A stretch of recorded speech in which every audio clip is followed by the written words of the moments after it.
Hi, ನಾವು ಊರಿಂದ ಒಂದು ವಾಟರ್ ಮೆಲನ್ ತೊಗೊಬಂದಿದ್ದೀವಿ. ನೀನು ಹೇಳ್ಬೇಡ ಸರಿನಾ. ನಾ ಕಟ್ ಮಾಡ್ತಾ ಇದ್ದೀವಿ ಇವಾಗ. ಇದು ಬಂದುಬಿಟ್ಟು ಸ್ಪೆಷಾಲಿಟಿ ಏನಂದರೆ ಇದರಲ್ಲಿ ನಾವು ಯಾವುದೋ ಕೆಮಿಕಲ್ಸು ಯಾವುದೋ ಏನೂ ಯೂಸ್ ಮಾಡಿರಲ್ಲ. ಮನೇಲಿರೋ ಕೊಟ್ಟಿಗೆ ಗೊಬ್ಬರನೇ ಹಾಕಿ ಬೆಳೆಸಿರೋದು. ಸೈಜು ಮಾರ್ಕೆಟಲ್ಲಿ ಸಿಗೋ ಥರ ಏನೋ ಅಷ್ಟೊಂದು ದೊಡ್ಡದೇನೂ ಸಿಗೋಲ್ಲ, ಬಟ್ ಟೇಸ್ಟ್ ತುಂಬಾ ಚೆನ್ನಾಗಿರುತ್ತೆ. ಸೊ ಮನೆಯಲ್ಲೂ ಸ್ವಲ್ಪ ತಿಂದ್ವಿ, ಚೆನ್ನಾಗಿತ್ತು. ಬಟ್ ಕ್ಲೀನಾಗಿ ಹಣ್ಣಾಗಿರಲಿಲ್ಲ, ಯಾಕಂದರೆ ಫಸ್ಟ್ ಟೈಮ್ ಬಂದಿರೋದು ಎಲ್ಲ ಹಾಳಾಗೋಗ್ಬಿಡ್ತು ಮಳೆ ಬಂದಿರೋ ಕಾರಣಕ್ಕೆ. ಈಗ ಮತ್ತೆ ಮಳೆ ಬೀಳ್ತಾ ಇರೋದಕ್ಕೆ ಇವಾಗ ಕೊಯ್ದುಬಿಟ್ವಿ ಅದನ್ನು. ಸೊ ತೋರಿಸ್ತೀನಿ ಇವಾಗ ನೋಡಿ, ಹಿಂಗೆ ಇಟ್ಕೊಳೋ. ಇದೇ ಹಣ್ಣು ಸುಮಾರಿಗಿದೆ, ಮೀಡಿಯಮ್ ಸೈಜ್ ಥರ ಇದೆ. ಹಿಂಗೆ ಇಟ್ಕೋಬೇಕು. ನಾನು ಕಟ್ ಮಾಡ್ತೀನಿ, ಎರಡು ಕೈಯಲ್ಲಿ ಇಟ್ಕೋ.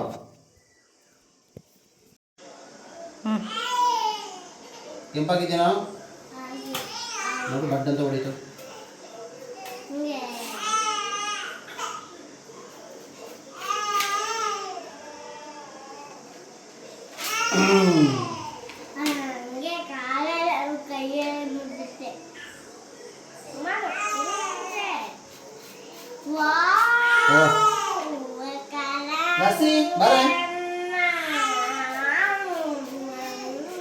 ನಿಂಗೆ ಬೇಕಾ?